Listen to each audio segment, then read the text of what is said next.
পৃথিবীর ভারসাম্য রক্ষা করার জন্য আজকে যে মেয়েগুলো বানিয়েছে, ঠিক মানব সভ্যতার মধ্যেও মানুষের মধ্যেও আল্লাহ মেধা দিয়েছে। এই ছেলে বা এই মেয়েটা ভবিষ্যতে ইঞ্জিনিয়ার হবে, এই ছেলে বা এই মেয়েটা ভবিষ্যতে ডাক্তার হবে, এই ছেলে বা এই মেয়েটা ভবিষ্যতে ভালো শিক্ষক হবে। দেখবা ছোট সময় থেকেই মানুষ ছেলে মেয়েদের মধ্যে কিন্তু সে কোন লাইনে যেতে চায় তার মধ্যে কিন্তু সেটা দেখা যায়।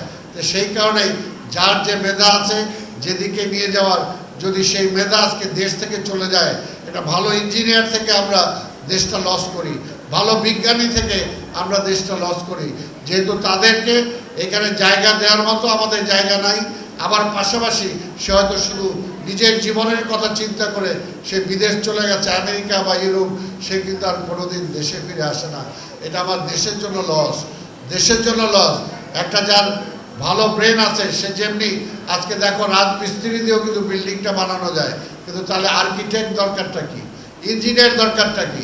কারণ ইঞ্জিনিয়ার আর্কিটেক্ট জানে যে আমার ভূমিকম্প হলে এখানে আমার রডের পরিমাণ কী দিতে হবে, আমার যে কোনো এটাকে যদি সাস্টেনেবল করতে হয় তাহলে কি পরিমাণ এখানে আলো বাতাস দিতে হবে, অর্থাৎ সব কিছু চিন্তা ভাবনা করার জন্যই কিন্তু পড়াশোনা দরকার, মেধা দরকার। ঠিক তেমনি দেশটাকেও যদি পরিচালিত করতে হয়, আজকে রাজনীতিতে বলি, সব কিছুতে বলি, আজকে মেধার কিন্তু সেই ধরনের কোনো বিকশিত সেই অবস্থা নাই। আজকে মেধা শূন্যতায় ভুগছে বাংলাদেশ। কাজে এই মেধাটাকে আমাদের দেশের কাজে লাগাতে হবে।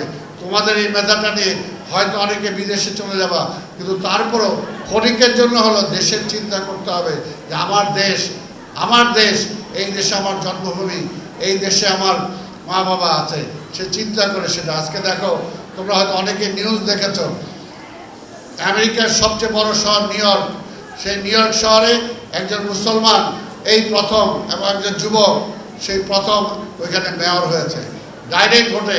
ওইখানে আমেরিকার প্রেসিডেন্ট ট্রাম্প কত ক্ষমতাসীন, কিন্তু তার বাইরে দাঁড়িয়ে সে অন্য একটা ডেমোক্রেটিক দল থেকে সে মেয়র হয়েছে।